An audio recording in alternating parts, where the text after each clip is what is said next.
Dear friends, welcome to this virtual dialogue on inclusive mediation, where we will convene a panel discussion imagining inclusive mediation, but specifically learning from pioneering and young women leaders.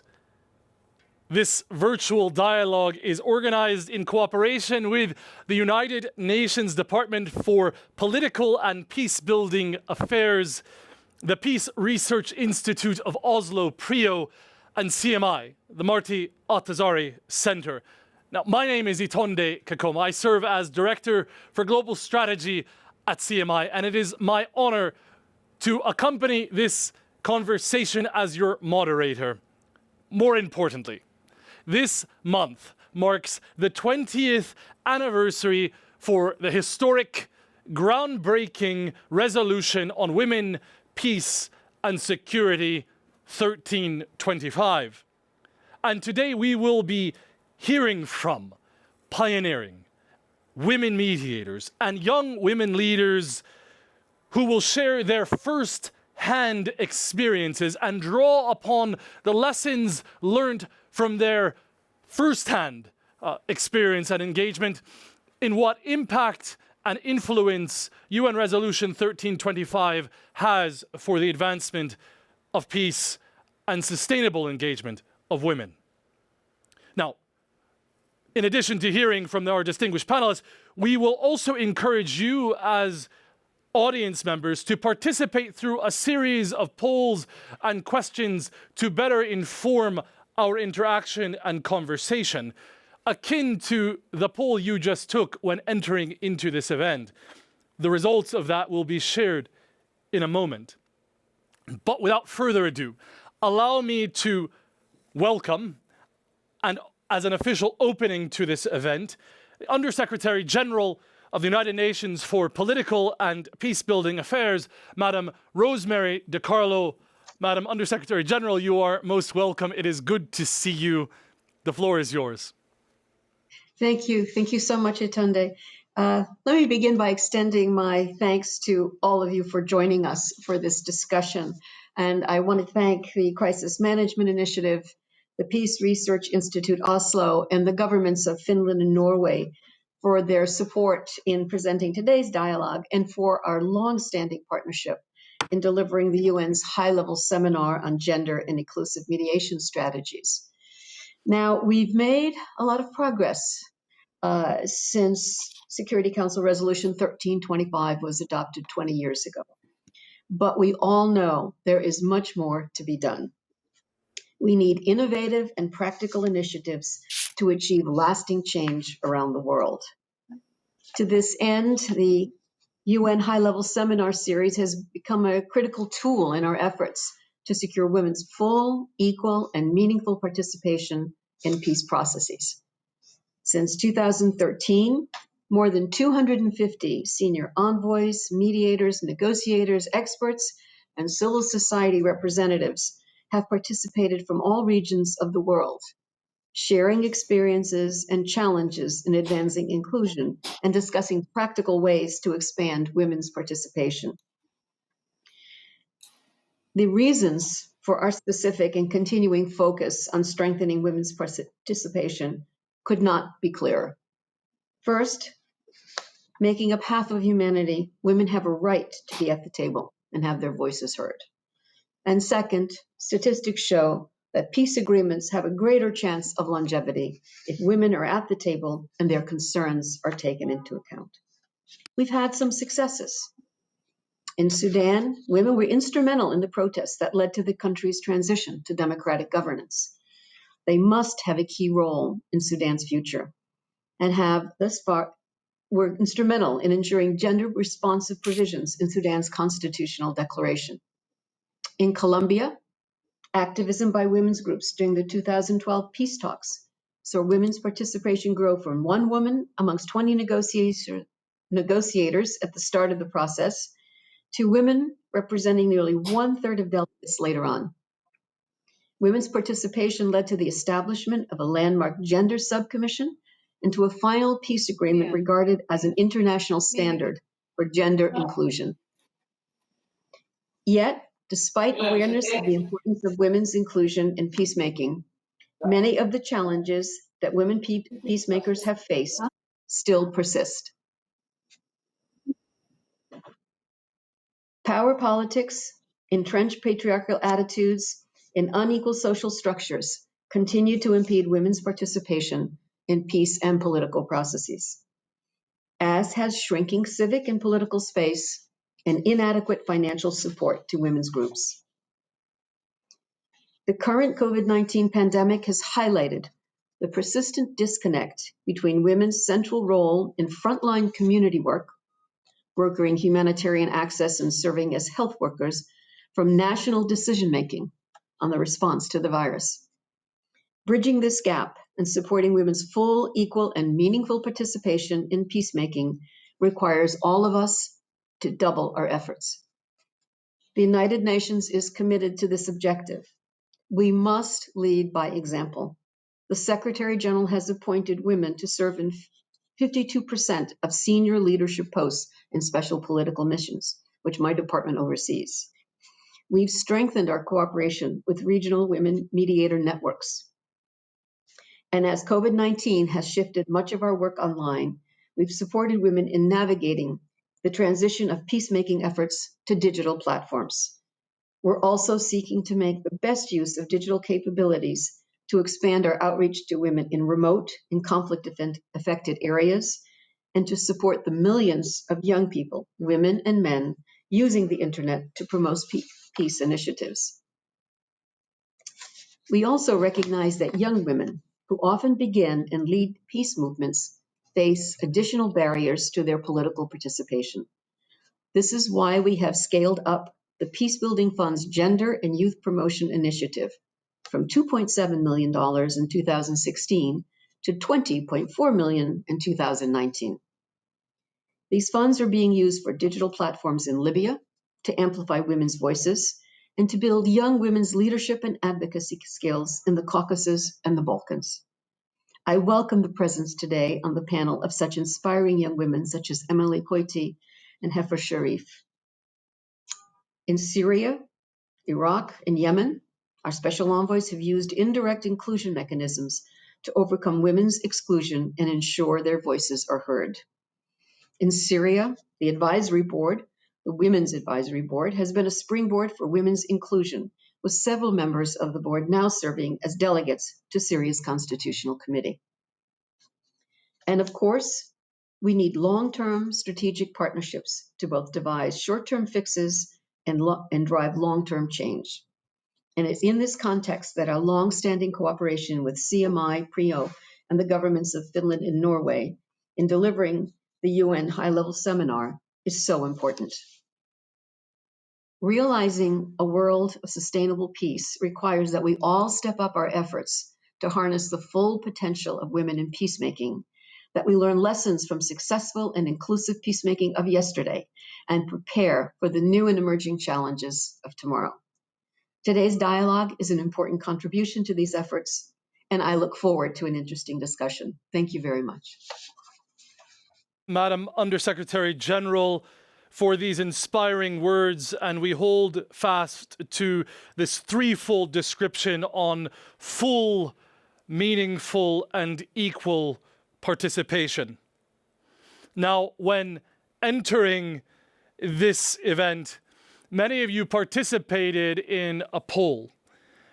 And the question you were asked was as follows. Between 1992 and 2018, the question was, what was the percentage of women negotiators in major peace processes? And here are the findings so far. 44.4% of you said 3% of women negotiators. Okay? 38.3% of you said 13% of women negotiators. 4.9%, 23%. 0%, 33%. And 12.3% of you don't know. There's a correct answer because there's empirical data to support this question. It's where the 38.3% of you lie, namely 13% of negotiators in major peace processes between 1992 and 2018 were women. But that's only the starting point. The fact that only 1/10 of negotiators have been women demonstrates how reality of peace processes do not yet match what the Undersecretary General was describing in terms of realizing a world of sustainable peace. But they do not yet match the commitments as enshrined in UN Resolution 1325. But gender-sensitive and inclusive approaches in mediation is not simply or merely about counting numbers of women negotiators. Inclusive mediation is deeper and richer than this. It refers, and here I quote, to the extent and manner in which the views and needs of conflict parties and other stakeholders are represented and integrated into the process and outcome of a mediated mediation effort. Now, today we'll cover at least 3 of many key topics in this regard, mindful of the focused amount of time we have. We'll kick off first looking at preparation. How do you prepare for a peace process to address these questions of inclusion?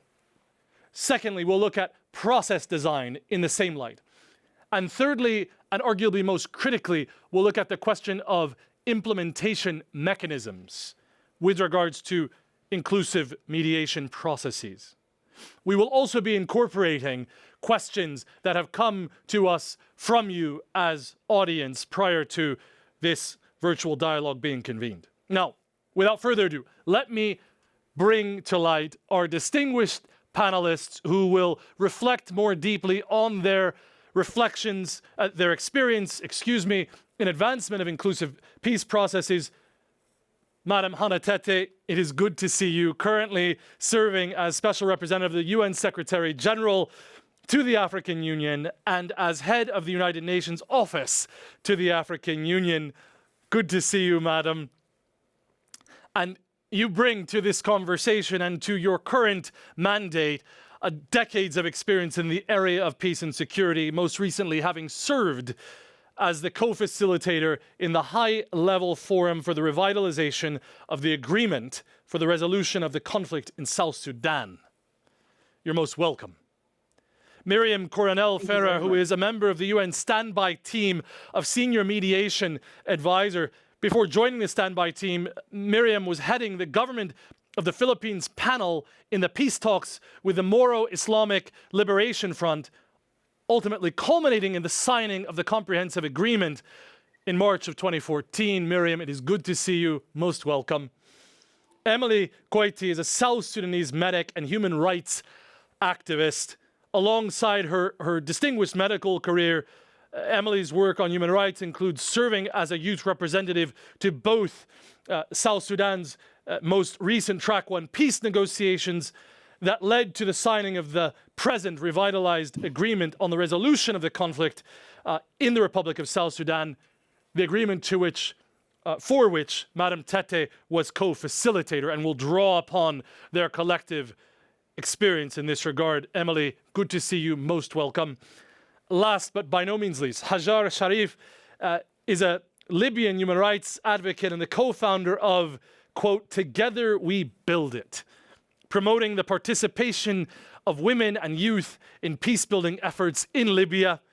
She was selected by the UN Secretary General to serve as a member of the advisory group of experts for the progress study on youth, peace and security as mandated by UN Security Council Resolution 2250. And Hajar is also one of the 12 UN Women Champions on the Women, Peace and Security as well as Human Rights agenda. Hajar, most good to see you. You are welcome. All right, we move in to the substance of our discussion, starting first with preparedness. And here, reflecting through informal conversation with colleagues on this panel on really the meaning of inclusive mediation processes, how you prepare or pave the ground for it. I'll start with Hanna Tetteh, if you allow the informality, and Hajar Sharif. Tell us in brief form, What does an inclusive process mean to you? Madam Tetteh, good to see you. Please, your initial reflections. Thank you very much. And very good to see you, Rosemary, and other colleagues on the panel. I think that with regard to ensuring that there should be an inclusive process, it starts with the process of pre-mediation consultation. Because very often in those processes of pre-consultation, there is the opportunity to be able to identify key stakeholders whose voices should be part of the mediation process. However, more often than not, what has happened is that women have not been included in that, mainly because their work is perceived to be at the community level. It's perceived to be not as significant. You're talking about former armed combatants at a peace table. And more often than not, the thinking is that they don't really add to that process. If I may reflect on the South Sudan peace process, before I joined the process as a co-facilitator, there had been pre-consultations, and they had involved some consultations with women. They'd invited representatives from what was referred to as the Women's Bloc. But as we went along the process, there was a statement that was issued by the South Sudan Women's Coalition the following year, early in the following year after we had started. And I realized when I read the statement that a lot of the issues that we were going to address had not involved women in the pre-consultation process. And that was the reason why we're seeing it now reflected in a statement ahead of the next stage.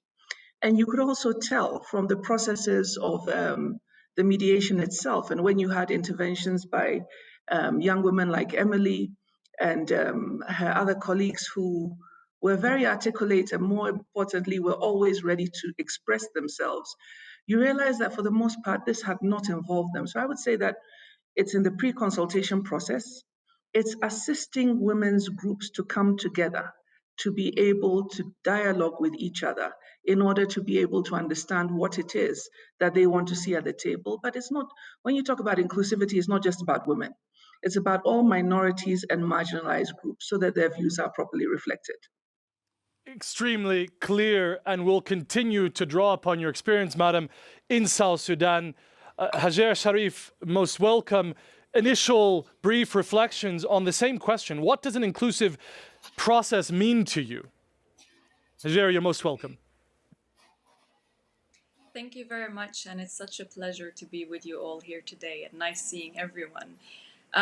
If I would share my own understanding of inclusive peace processes in a brief, I'd say it really depends on whose peace are we talking about.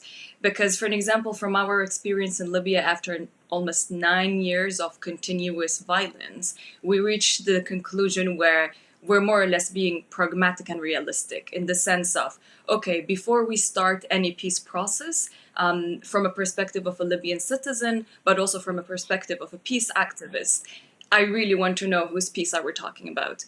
Are we talking about the peace that is going to lead us to a power-sharing deal, or are we talking about the peace that belongs to the people and matter to the people? And once we answer this question very honestly and pragmatically, then I can actually say what's inclusive peace processes. In very short, regardless of which approach the mediator and the facilitator decides to take, inclusive peace processes means that women, young people, and different groups of the society need to be part of the decision-making process. Whether it is track one, whether it is a huge hall with so many chairs, it doesn't really matter, the format in itself, but to be inclusive as a mediator and as facilitator, you just need to know and understand where the decision-making process is taking place and ensure that women and young people are. Very clear, and we'll come back to this question you put on the floor, Hajer. Whose peace are we talking about? And this leads us to Miriam, Coronel-Ferrer, Emily Equoiti. Building on those initial brief reflections, please describe what an ideal inclusive peace process would look like. Miriam, floor is yours. Good to see you. Very briefly. Hi, thank you, Itonde. Well, as already said, that inclusive process will mean different things to different people. And if you look at the kinds of armed conflicts that we see around the world, a good number are identity-based conflicts. So when you talk about inclusion, the first things that will be put forward by the parties will be inclusion of identity groups, whether these are geographically based, ethnicity based, or ethno-political in nature, maybe some confluence with religion, maybe some confluence as well with the division of labor or even class divide in society. And for them, it's very easy to see why they should be included in the peace process or in the political negotiations. They have a conflict, they have issues that they want to resolve, and they feel they have to be benefited.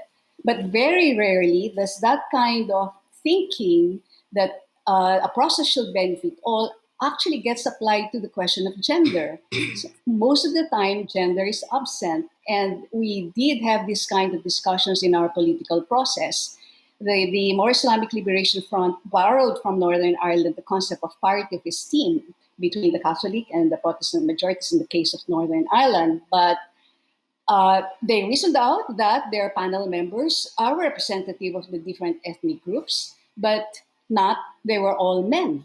So you see that inclusion often has this blind spot, and gender is often the one that's least visible for a lot of people, precisely because of the predominance of other identities. So when we talk about inclusion, we really have to see that what does parity of esteem mean not only between the majority and minority populations, but also between men and women within the country, within each segment of the population. And you were right, Itonde, when you said it's about process and outcome.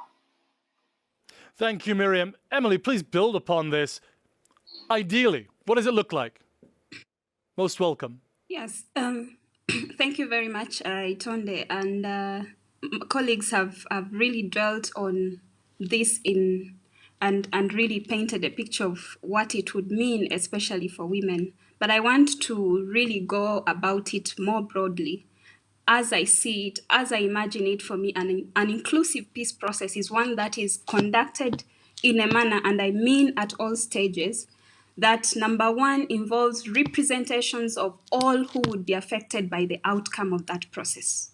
Number two, it has to be conducted in a manner that affords those representatives and the represented a conducive environment for meaningful engagement and for them also to determine the trajectory of the process based on some impartial principles along the way that they decide on together.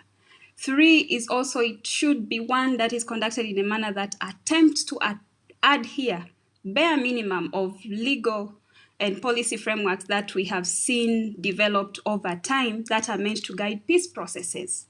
And number four, also one that recognizes the diverse stakeholders as assets and not as liabilities, because from my experience, there has been that tendency, not specifically to this process that I was involved in, but the ones that came prior, that the broader the stakeholders, the more it's a liability, but looking at that as assets and acknowledging the uniqueness of each stakeholder and attempting to respond to the interests of such stakeholder. And then finally, ensuring that what is outside and around the negotiation room reverberates on the inside of the room, and the reverse should also be true. That to me is what an inclusive peace process should look like, whether it's a track one, track two, or whichever we name it. Thank you. Emily, I see a number of heads nodding in affirmation of your very clear set of theses envisioning an ideal inclusive process. But I'm going to continue with you for a moment, Emily. That vision, that ideal vision, how did that play out in the context of South Sudan? Are you drawing from that the lessons there, or are you describing what was absent? I'm describing what was absent and part of what was there. In retrospect, what I wished should have been there and what I also saw. So that is the basis of my thesis, as if you wish to call it that way. But what was it like at the time? For us, it meant getting parties to the conflict, demographic representatives, and I'm talking about the youth, the women, faith-based groups, that is now the civic strata of how our society is set up. Talk of eminent personalities who turned out to be predominantly actually completely older persons, because as far as I'm concerned, eminent personalities can be younger people as well. But that's what it meant. They were named eminent persons. Then we also had non-violent political platforms, all brought together in the room as a reflection of what the findings of pre-mediation or pre-negotiation consultations had revealed to be the probably desired consensus of what inclusivity would mean. Because the mediation undertook a pre-mediation or pre-negotiation consultation of different actors in the country, and then relied on that to inform the definition of inclusivity. Whether they tried to whether they really responded to it wholesomely or not, that is not something that I can judge, but at least there was an element of attempting to respond to what the findings were. It also meant demonstrating attempts to respond to the interests of different groups through, though in hindsight, this to me meant it wasn't sustained to the end. We ended up with some signatories as burdens of some groups that had commenced the process. So you had actors who signed a peace agreement and they existed in forms that were not necessarily the forms in which they started. That was problematic, and I wish not to dwell on it, but for now I really wanted to just throw light on those two aspects of what our process looks like. Thank you. Very clear, and we will come back. So I hope you will open up those reflections, and you use the term that I will refer to Hanna Tetteh for, in hindsight.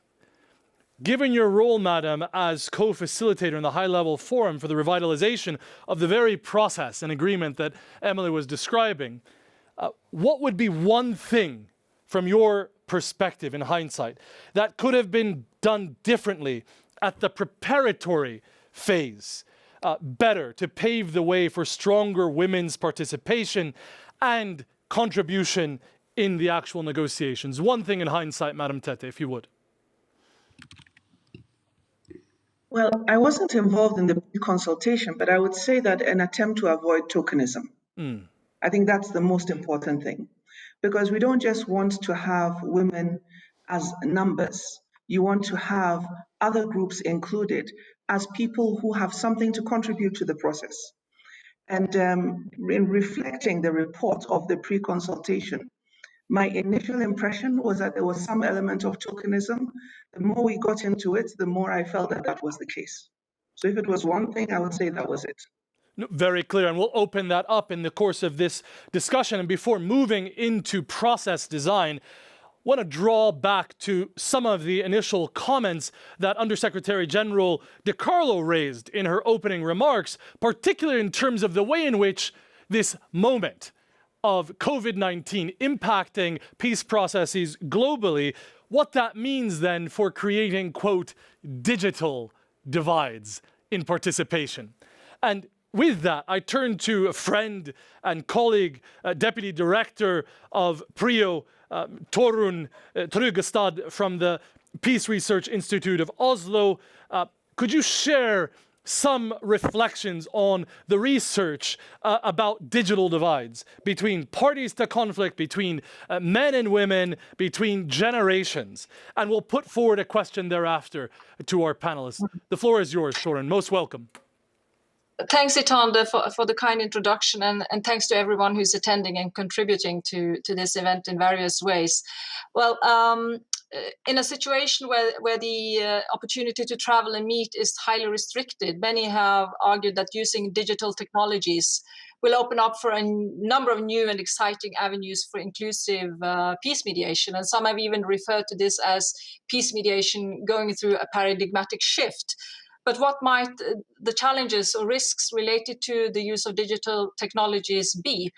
We do not yet have much research on this, but the existing research seems to suggest that there are at least two important questions we need to consider. And the first is, does everyone actually have access to digital platforms?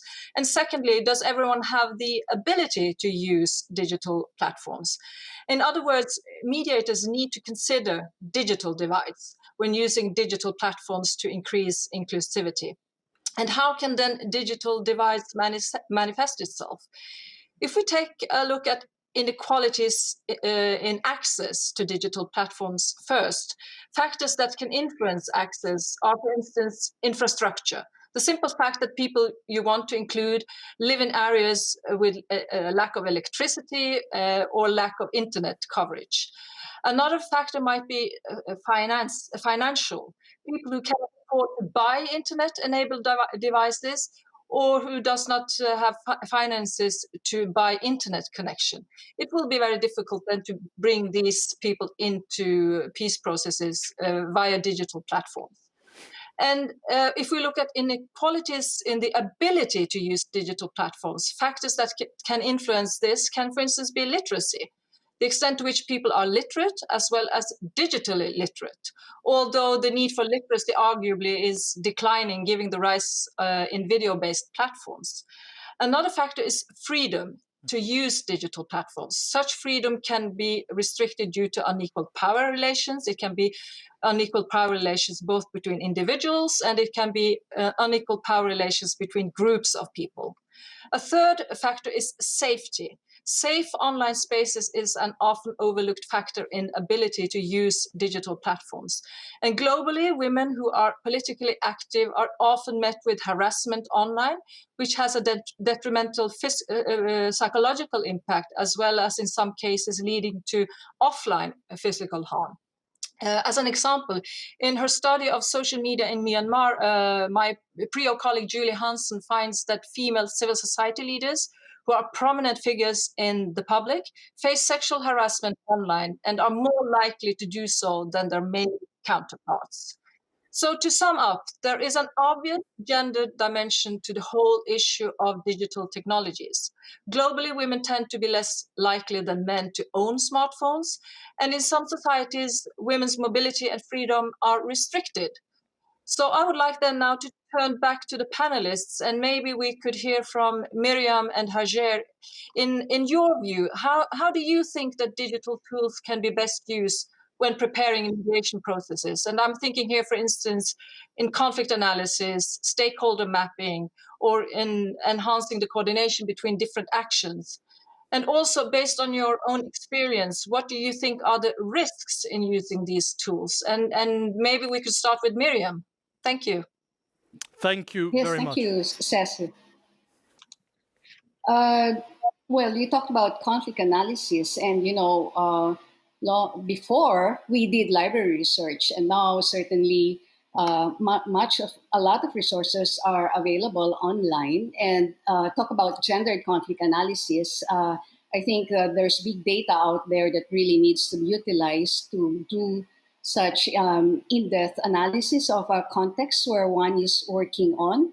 Of course, there's no substitution for real face-to-face encounters and hearing stories, for instance, that should be part of what gets into a conflict analysis. But then in any case, now with digital technology, we are able to do even focus group discussions using precisely apps like the Zoom and Microsoft Teams. And there are also new apps that enable faster analysis of what's going on, the discourse that's going on in social media. And that, of course, is very, very useful because much of conflict has to do with the dominant narratives that prevail, the prejudices that are reflected here, the fears that are and the biases that are reflected in what's being said out there in social media. So you get that kind of better sense of what kinds of issues that you'd have to deal with precisely using digital technology in preparing for mediation. And we know that any back-channeling effort actually utilizes digital technology. Before any conflict, any party can meet a mediator, before he or she can meet any one of the parties. A lot of exchanges have to be arranged largely using digital technology, going back to basic mobile phones, text messages, and so on. Risk, you've said it well, Cecil, but I do remember one interesting comment that I heard in one webinar that I attended. One woman said that they feel shut out by digital technology because in the past, when there are talks going on, they go around the venue. They go to the place where the event is being held, and they just make their presence felt in the lobby, maybe not inside the room if they're not allowed, or at least outside on the streets. But with digital technology, if you don't have the password, you can't get in. So that's certainly one drawback that has been actually felt in one conflict area. So sexism, yes, very much out there. It's threatening. It's, in my own experience, I had to close my Facebook account because I was getting all these threats, but I returned with a vengeance with my Twitter account because I can't ignore social media. Thank you, Miriam, for these anecdotes. And what you point to are precisely what this research is indicating, the obvious digital divide. And the anecdote you provide with regards to who has access to the password is indicative of this. Hajer, briefly, if you would, on how can digital tools be used when preparing for an inclusive mediation process? Perhaps a reflection. Yeah, Turin gave I think Turin gave the best brief on all the advantages, but also the disadvantages. A very clear advantage is the fact that digital tools have opened up the space. For an example, now in preparing for the Libyan political dialogue, we see the UN mission to Libya conducting consultations with different groups. And I would say, I think for the first time, they've actually even put up an ad for people to publicly, especially young people, to join consultations, which is great and amazing because this is also brings people close to the process as much as it brings the process close to the people, and it bridge direct channels of communication. Now, when it comes to security, for me personally, but also I know for many other Libyan women that we discussed with this together, as much as online tools and digital tools are great, I think there is sort of the fact that if I would speak on behalf of myself, I would say I can never guarantee 100% that this is a safe space. Because even if it's secured in the sense of no one is gonna hack the meeting, you can really sort of not trust the other person on the other side of the screen. Whether, for example, I know of an instance of someone was recording with their phone the conversation. So the security risk, even though it can never be guaranteed 100%, but nevertheless, that doesn't mean that, because of security, we shouldn't use these tools.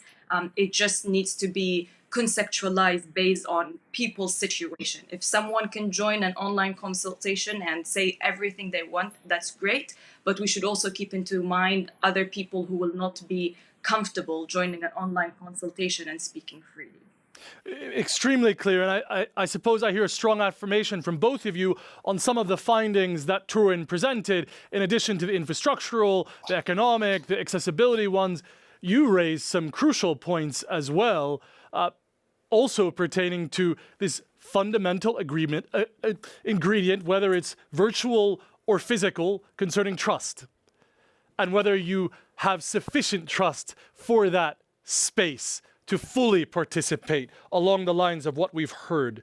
Now, we've heard initial reflections on preparedness, and before moving into what that means for process design, we'll turn to our audience to hear and receive some of their feedback concerning preparedness. Here's the second question on the poll. You'll receive it now on the screen. What steps could be taken to strengthen gender inclusion in mediation teams? And you've got 5 options. 1, appoint women as lead mediators. 2, aim for gender parity in the mediation support team. 3, ensure that all team members have a good understanding of the gender dimensions of their thematic or geographic areas of expertise. 4, include gender and mediation expertise in the mediation team or engage external expertise. And 5, all of the above. I see there's a lot of response here, and we'll come back to that in a moment. And while waiting for those poll results to come up, we'll take a question that has been submitted from the audience, directed to Hanna, Tetteh, and Miriam Coronel-Ferrer.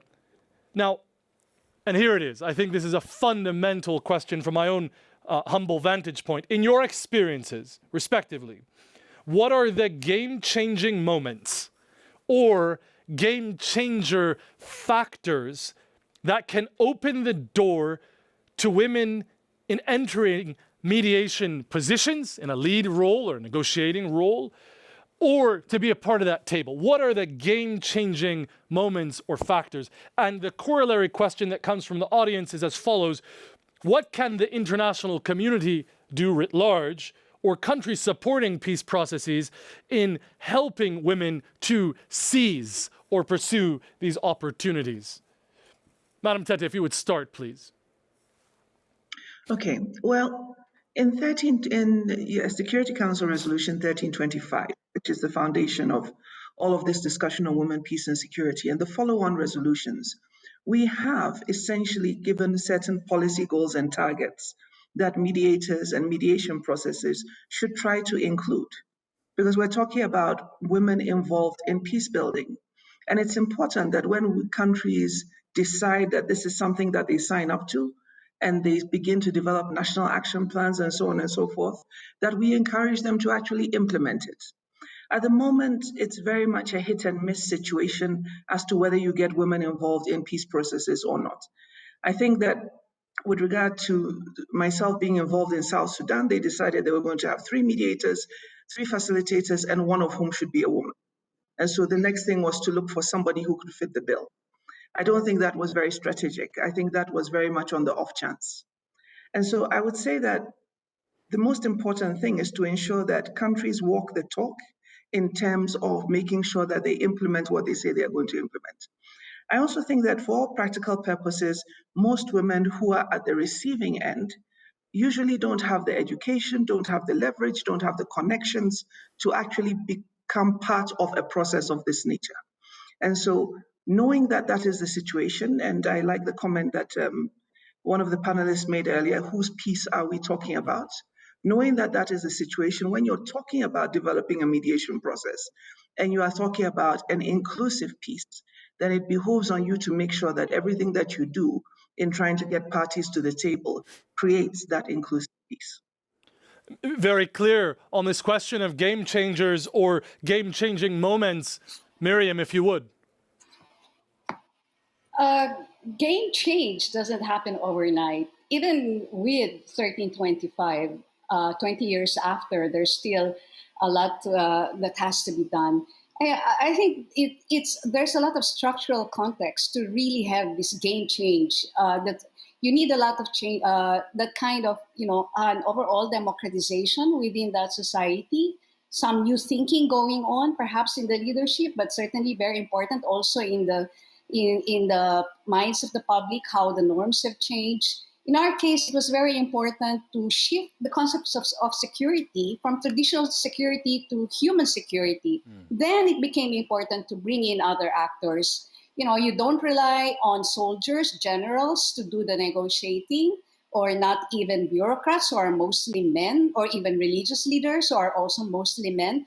You bring in other people from civil society, and there you'll find a lot of leading women in civil society organizations, or even in the academe, which over the years have actually feminized. So these kinds of things are necessary to happen within each society for the real game change to happen. And then I think that once you have women in higher positions, you can expect more women being brought in. Why? because they know other good women who have the expertise, and they trust these women. They know their capability. And I'm not saying men won't appoint women, but the social circle. Who do you know? Who are your friends in the university? These are the people you think of when you're in a position to find someone to to do a certain job. Women will have that social network, and so it's very important. It becomes like a cumulative thing, where more and more women being appointed are actually appointing more and more women as well. I think you had the question about what the international community can do. I Yes, think very briefly. we know that there's a lot of pressure that's also being put from the international community and a lot of the processes, including ours in the past. But I think they can also start by examining their own court.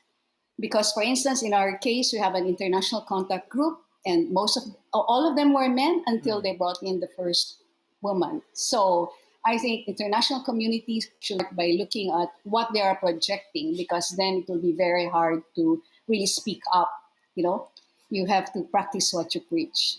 Absolutely. And I think this question from the audience is fundamental, and your respective responses give us a very clear approach. I heard in the example of your own appointment, Madam Tetteh, strategy. Strategy matters. And Miriam continued by talking about game changing doesn't happen overnight or just like that. It requires structures. And you further added on the importance of networks to really build upon those game-changing moments. Now, before turning to process design more specifically, we'll look at the poll results on this question. It's been floating up and down, and here is the final result. If it comes back up, if not, we'll turn to it again. Poll number 2, can I see the results? There we are. So, I think this is it, and they'll correct me in a moment. Let me start with the 0. 0% of the respondents said appoint women as lead mediators in terms of what steps could be taken to strengthen gender inclusion in mediation teams. Less than 10% of you responded in affirmation of 3 of the following questions: the parity question, the ensuring the team members have good understanding, and also then the question of expertise. Less than 10. But 86.9% of you checked all of the above as steps that could be taken to strengthen gender inclusion. And this gets back to the strategy that we heard being described. All right, in that respect, strategy, mediation, process design. Hanna, Tetteh, I'm going to start with you again. Did you face opposition or resistance to women's participation in the South Sudan process? And if so, what kind of opposition or resistance? Furthermore, I'm going to make it even more complex. How did you deal with such opposition? I think Emily is actually better placed to respond to that, but yes, we did. And the first thing when we were discussing before the process actually started, and I was asking the question, how do we get more women's voices involved and contributing to the issues that were topical and which needed to be resolved? I remember the first response I got was, this is a cultural issue, and this really isn't the kind of thing that we should be talking about over here. And my view on that was that, I simply can't accept that this is not a cultural issue, especially in a country where more than 65% of the population are women. How can you say that they don't deserve to have a say in what is going on at this table? But in the actual process, what happened was that, knowing very well that there was some, for lack of a better word, resistance to having the kind of engagement that I thought would have been most appropriate, I was continuously doing a balancing act. I was giving them the space, but at the same time, I was trying not to overdo it, because I knew that in that case, I would face resistance from the others as well. And so it was always walking a fine line of trying to create the opportunity for them, especially when I was the one leading the discussions, but at the same time, not walking it too far, because I felt that would jeopardize everything that we had achieved in the process.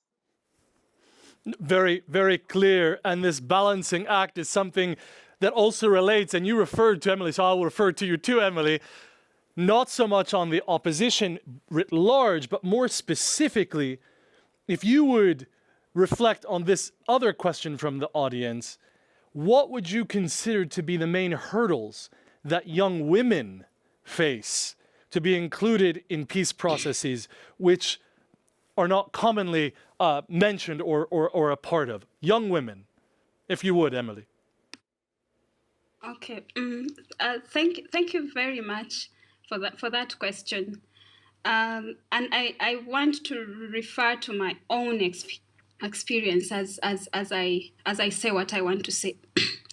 That number one is the fact that at least in the part of the world where I come from, and I'm talking about the African continent, I can't speak for the rest, is that the moment you talk about a young person, and let me be very specific, youth, what comes to most people's minds is a young male.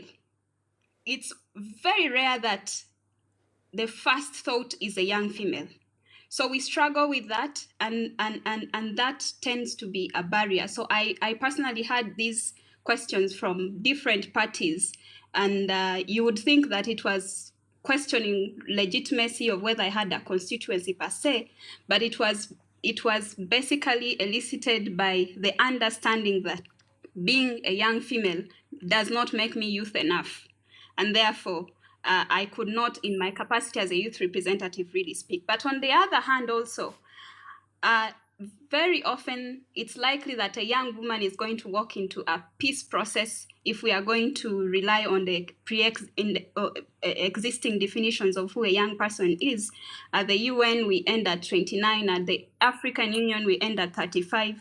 That definition is not there, for example, in my country. And so you will be asked, are you youth or you're not? So that is going to be a barrier on how one intervenes. But more so is when a young woman gets into this process, they are likely not to fit the stereotypical definition of who a woman is. My womanhood, if I'm to use that, was questioned by including some women in the peace talks themselves.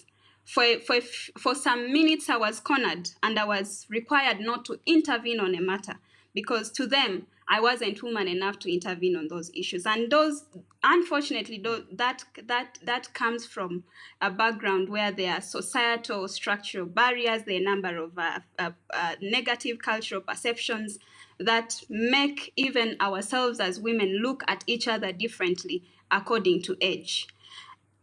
And that can really be problematic for one to intervene. The other thing I want to say is, just like a young man, somebody is going to tell a young woman, your time has not yet come. And this is the rhetoric we hear across everywhere. And the fact that being young is associated with being delinquent, inexperienced, immature, and not having the capacity to cope with such a highly political process in a fast-paced environment, in a securitized environment, because some parties come with security operatives.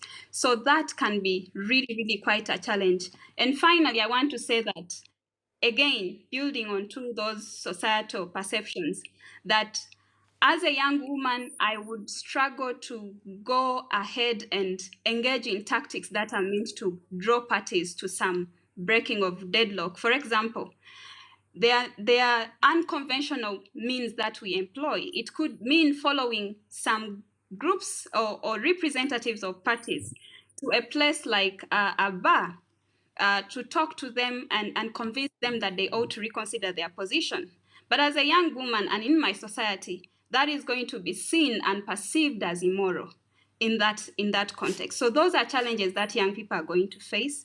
And the number of things that can be put in place to really to mitigate all these challenges. But since that question has not been asked, I prefer to end here. Thank you. And we'll continue from there shortly, because really getting to the heart of the matter is about implementation.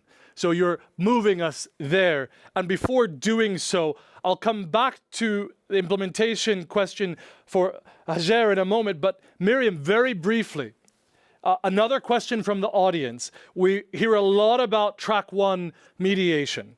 But there is some evidence that, at least as it's put, in some contexts, women already play a strong role in mediating local conflicts. And we've heard this come up already, the multifaceted way in which women are participating already in advancing peace. So here's the question. How much do we really know about these other levels of engagement? And how can we better support women mediators at the local level? Here's the final part of the question, and you've got a brief time to respond. Should there be more focus on the local level, or is it considered to be of less importance? Miriam. Well, yeah, very good, interesting questions. But let's not forget that any woman started out local. I mean, unless she was born into a political dynasty or superstar parents, you know, she had it easy. But everybody started working where they were, and that's important because every space is important to capture for the project of peace. And so I wouldn't sort of say this is more important, less important.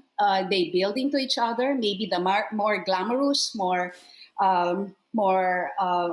visible side of it is a level of track 1, but without the other tracks, without the woman doing the work at the subnational level, it will be very hard to achieve that. Anything by way of a national consensus, for instance, in an internal armed conflict, you need these different levels working synergistically to support each other. But I wouldn't think that local levels are already dominated by women, especially in traditional societies. You have councils of elders that are traditionally, again, male dominated. So it becomes very important for women to put up their own women's organizations first and show what they can do, which is always the case. How do you change the mind of people about women taking on these public roles or taking on leadership roles? You prove it. You prove that you can produce something out of this. And they've done that, and that has earned them, even in some tribal societies, a seat in the previously traditionally held leadership councils. Thank you, Miriam. Very clear response to a rather layered, complex question that deserves more attention. We will move now to where the rubber hits the road, or meets the road, as we say in colloquial English, on implementation of peace agreements. And here I will start with Hajer Sharif. In your view, Hajer, what measures enable meaningful participation of women in the implementation of peace agreements? Let me repeat that. In your view, what measures enable meaningful participation of women in the implementation of peace agreements? Are there good practices, examples to share? And I'm mindful asking this question in a rather ongoing, complex conflict environment where implementation has been a question mark. Hajer, please. Thank you. I think it's very important to note that every context has its own specific. And even when we're talking about practical tools, what works in one place, it doesn't mean it works in another place. And one of the things that we saw in Libya in the past 9 years, from the efforts conducted by external mediators and facilitators, sometimes you can clearly see that it does not fit the Libyan context, even if it's done from a goodwill and a good heart when it comes to women's inclusion, young people inclusion, and so many other things. But let me answer your question in a more broader sense that can be conceptualized to Libya and in other places. I would say the key factor is to understand the power dynamics. across the different levels and across the different groups. Because when we're talking about an outcome from a peace process, I think it's a little bit unfair to jump directly into the outcome and assume that after an outcome is produced, then we still have a chance to ensure that, for example, women and young people can play an active role in the implementation, monitoring of the agreement. Because here is my take on peace processes, and that's purely from 9 years in Libya. A peace process in a context like Libya ends up being a political system, because you don't have elections, you don't have means of participation. So you move from national legitimacy to other forms of legitimacy, regardless of who mediated the process and who recognized the outcomes of the process in itself. And that's why I'm saying it's essential, if it's not fundamental, to first ensure that women and young people are part of the process and the decision-making table that it's going to produce the agreement. Because an agreement comes out already affected and influenced with certain power dynamics. And if these power dynamics were not sort of settled perfectly and were taken into account before the outcome is produced, sometimes, unfortunately, it's too late. And the reason I'm saying power dynamics, because from my experience advocating outside the room and being, we need women to be inside, we need young people to be inside. Once you're inside, you realize that it's a completely different environment. Because just by being inside or by having sort of a permission to have a voice and a decision and a vote, it does not really mean that you will have it. And that's why it's really fundamental from the mediator and the facilitator, who's really facilitating the discussion, to be aware of the power dynamics between the participants themselves, and not only think that, well, once a young woman in the room, and that's something Emily, I think, explained on very well, it's really not enough to just say, okay, there's a young woman in the room, and now if she makes it, she's good. If she doesn't make it, that's on her, because there's so many layers of complexity that can be due to society, traditions, for an example, where you literally might be cornered, as she mentioned.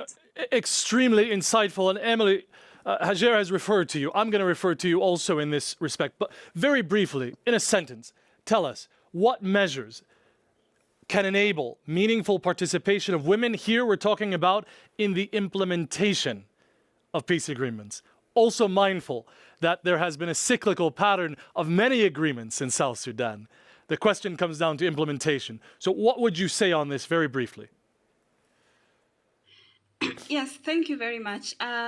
So first of all, inclusion of women from preparatory stage, pre-negotiation, or we want to call it pre-mediation stage, is very important. Because for us, in this recent process, we were lucky that the mediation then did a pre-consultation and reached out to women, and we had an opportunity to try and define what mediation would look like. While it's not really mentioned, the women of South Sudan demanded that the mediators, if the facilitator, among the facilitators, there must be a woman. And responding to that is how we saw how we saw one of the facilitators being a woman, and who is one of the panelists. And then that helped us throughout the negotiations, that we had somebody on the bench who understood our issues. But then, as one colleague alluded to earlier, is that, or actually, it's the survey and the voting that is happening online, which is trying to say that the mediation team has to have an understanding of women's issues, and that will mean that from preparation throughout the mediation and eventually the implementation, women's issues will be considered. But then, specific also to our context, is that the outcome agreement has stipulations that are women specific. When you talk about affirmative action, 35%, which was increased from a prior peace process, which gave us 25%, then you're maintaining the interest of women in this peace process. They see themselves in it, and they want to hold everybody who is involved in this peace process accountable, including themselves. So something that maintains women's interests or elicits their interest in the process is very important for purposes of ensuring that implementation happens. The other things that I could say, but the question really has restricted me, unless you Which is allow me okay. to go on. We'll come back to you in an unrestricted manner, I promise, to further reflect on this. Now, before turning to our third and final poll, which will envision the future, and I'm really keen to see the results of what that future may look like.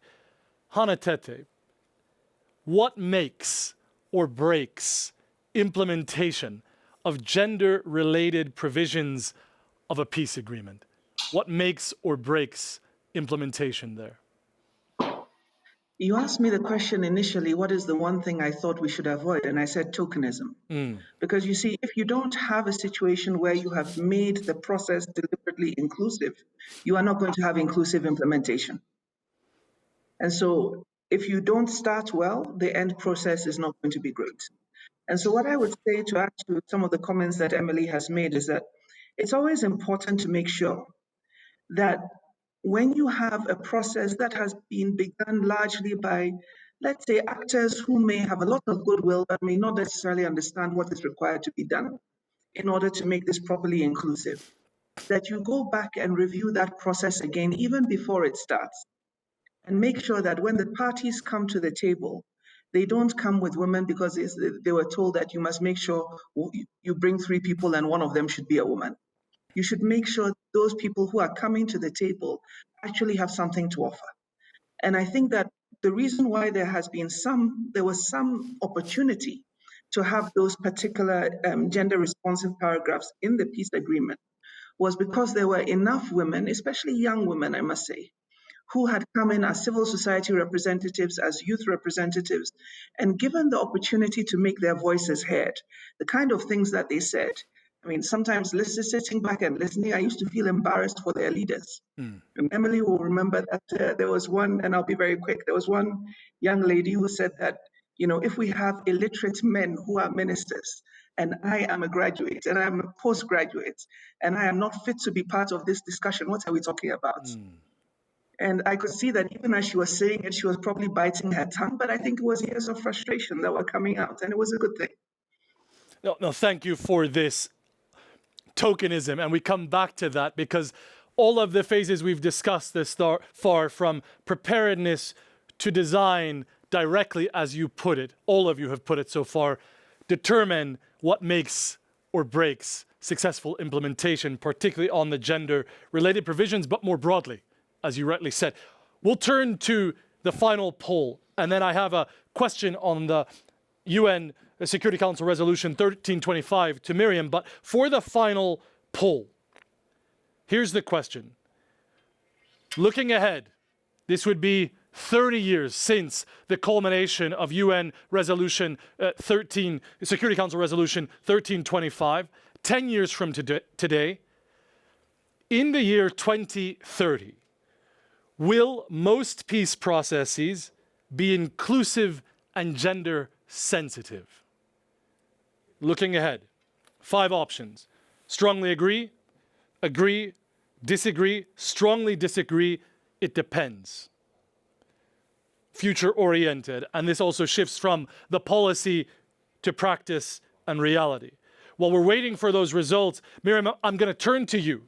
Briefly put, how would you describe the significance of UN Security Council Resolution 1325 in the actual advancement of women in peace, security agenda? And what are the main lessons from your perspective thus far? Briefly put, please.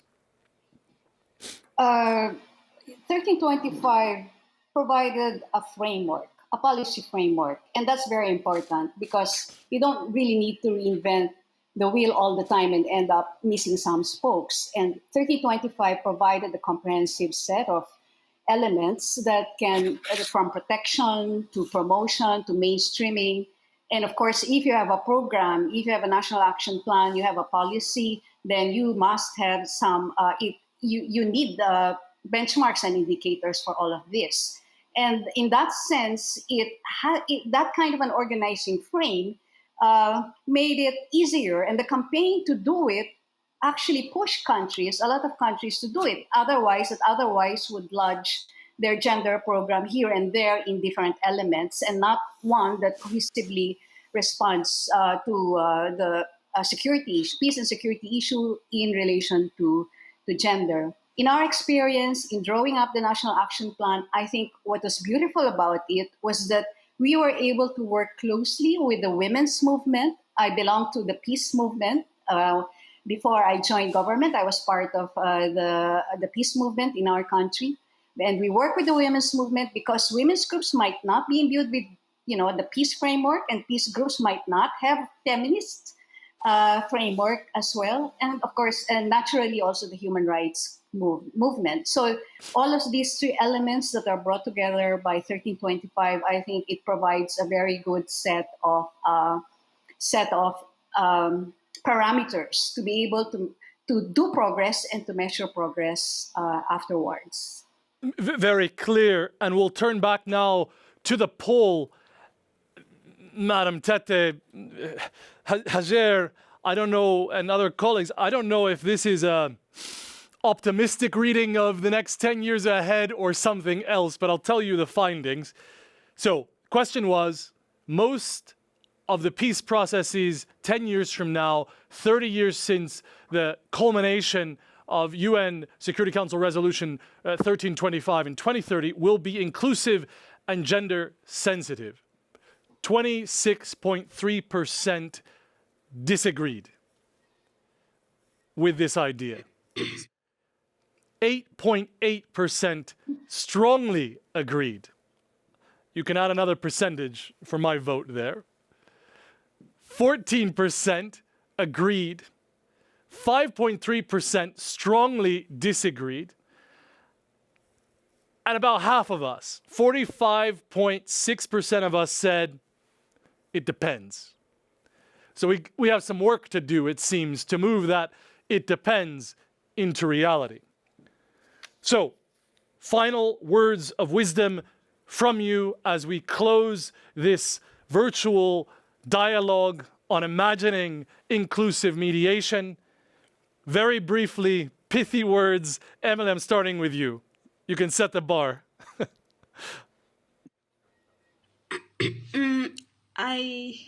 Of course, we can't exhaust everything related to this subject or this topic of inclusion of women in peace processes. But just to build on in the last question that was posed to us, and I won't have done justice by not saying the things that I was not able to say earlier. To say that, you see, providing women with resources that are matched to their unique interests and often envisaged challenges while engaging in processes is very important. And because this is limiting the extent to which women can engage pre, during, and after negotiation, now the implementation phase. That is very important, and it's all partners who have tuned into this should really take this into consideration. It can't be overemphasized that this is very important. Technical support is also very important to mediation teams. Technical support that is not only gender sensitive, but also in reference to the use of digital platforms that is tech savvy and is going to help mediators to be as flexible. And going on is to really ensure that there are more women in mediation teams, and perhaps even better, leading mediation teams, because we have seen that work for us in South Sudan. Now, during the implementation process, the challenge we are having is seeing less women leading implementation and monitoring mechanisms of our peace agreement. And that has affected how far we can get in ensuring that gender issues are looked at. But finally, I want to say Very this. finally, please. Yes, that peace agreements, when they have gender-specific issues or women-specific issues, those issues should be seen with the same weight as any other issue in the peace agreement, so that when allotting punitive measures for failure of implementation, when women call for punitive measures for failure of implementation of issues that are related to women, the punitive measures come through. That it's not seen as if women's issues are lesser than other issues in the peace agreement. That is something that I thought I must say. Very clear, and I'm glad you said it. And here I'm going to frame the final reflections from our distinguished panelists moving forward. So in light of this response from audience members to this 2030 question, do you agree, disagree, strongly disagree, etc., and why? As your kind of final words of wisdom. Miriam, I see you smiling. Well, I'm an optimist, but I can understand the skepticism because, what you've gained now can easily be lost. You bring in an authoritarian leader, put that person into power, and you lose everything. Your rights, your democracy, you get sexism all over the place at the highest office. So it's a threat. It's a real threat that what 1325 has set out to do will not be accomplished by 2030, 2040, 2050, because the politics continue to move. And unfortunately, at this moment in time, we have very bad politics going on in a lot of places in the world. But yeah, I think let's stick to some requirements to really make this work. Implementation mechanisms has been discussed, funds, the legal framework, because you need legal framework so that real politics, the exigencies of, whatever elections and so on does not take precedence. And finally, networking and sisterhood. Women need support, and yes, we can get that from fellow women who are with us, who share the advocacy and are willing to do this kind of pushing forward for the long haul. Thank you, Miriam. Hajer, strongly agree, disagree. Why? Tell us. 2030. Neither of both options. I'll definitely go with the it depends. I think we definitely have the tools to reach that goal, but I don't think we have the enough incentives for mediators and facilitators to follow them.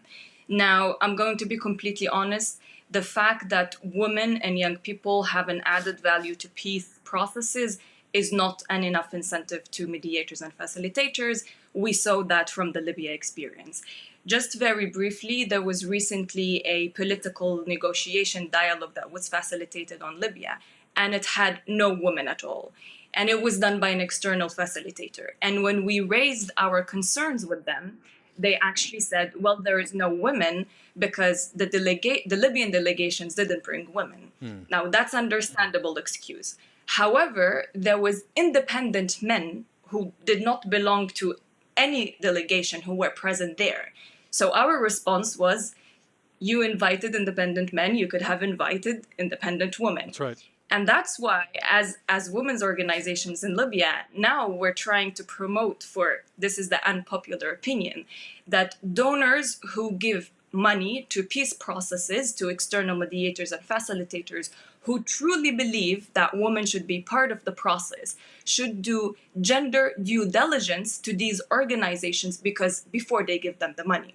Because if you are able to invite independent men to the table, you can easily invite independent women without the excuse that the delegations didn't bring women with them. Very clear. Madam Tetteh, you heard a strong message from South Sudan saying your presence is missed we need strong, formidable support in the implementation process. And I suppose that's a continued conversation offline. But to the question of 2030, what's your wisdom there? Strongly agree? Will we see inclusive and more gender-sensitive peace processes? I would answer it depends, and it's important to be realistic. It will require a deliberate effort to construct inclusive mediation processes, and especially for those who provide the financial support to those processes, who provide the technical support to those processes, and who are involved in the design, there must be a constant deliberate effort to make sure that these are as inclusive as possible. Avoid tokenism, have the right kind of technical expertise, have enough time to prepare, and make sure that that preparation is thorough so that there can be a space for all the voices that we need to have at the table. And so that's our challenge for the next 10 years. I'm grateful to you all for these deep insights, and while I want to continue this discussion, I'm mindful of our obligations and time, so we'll bring this to not an end, but an adjournment to continue offline. And I'll just remind us of where we started. Well, numbers matter. Policies matter. It doesn't end there. What we heard was that inclusive mediation refers to, and I quote, the extent and manner in which the views and needs of conflict parties and other stakeholders are represented and integrated into the process and outcome of a mediation effort. And here I take the opportunity to highlight a couple of resources for your consideration. First, the guidance on gender and inclusive mediation strategies, which attempts and brings to light these ingredients of inclusive mediation processes in a detailed manner. And you can find that at peacemaker.org. Again, guidance on gender and inclusive mediation strategies at peacemaker.org. The second resource I bring to your attention is a 2-page practical guidance note developed by these very partners, namely the UN Department for Political and Peacebuilding Affairs, PRIO, and CMI, which attempts to bring forth gender-sensitive mediation practices pertaining to 3 areas: gender-sensitive conflict analysis, inclusive mediation process design, and, as we discussed, inclusive implementation arrangements. You can find that 2-page practical guidance note on cmi.fi. The last resource I bring to your attention before thanking you all was developed by Nobel Peace former laureate, International Civil Society Action Network, if I'm not mistaken, ICANN, developing what they refer to as an operational framework to guarantee the participation of women peace builders, and you can find that resource on ICANN's website. And finally, allow me to express my deep appreciation for your time, reflections, and more importantly, commitment to advancing the women, peace, and security agenda. Madam Hanna Tetteh, Miriam Coronel-Ferrer, Emily Quaiti, Hajera Sharif, most grateful to you and to our audience for joining us today and for all of your support. We look forward to continuing to share our collective experience so as to be able to envision a much brighter future on women, peace, and security. Thank you. Thank you.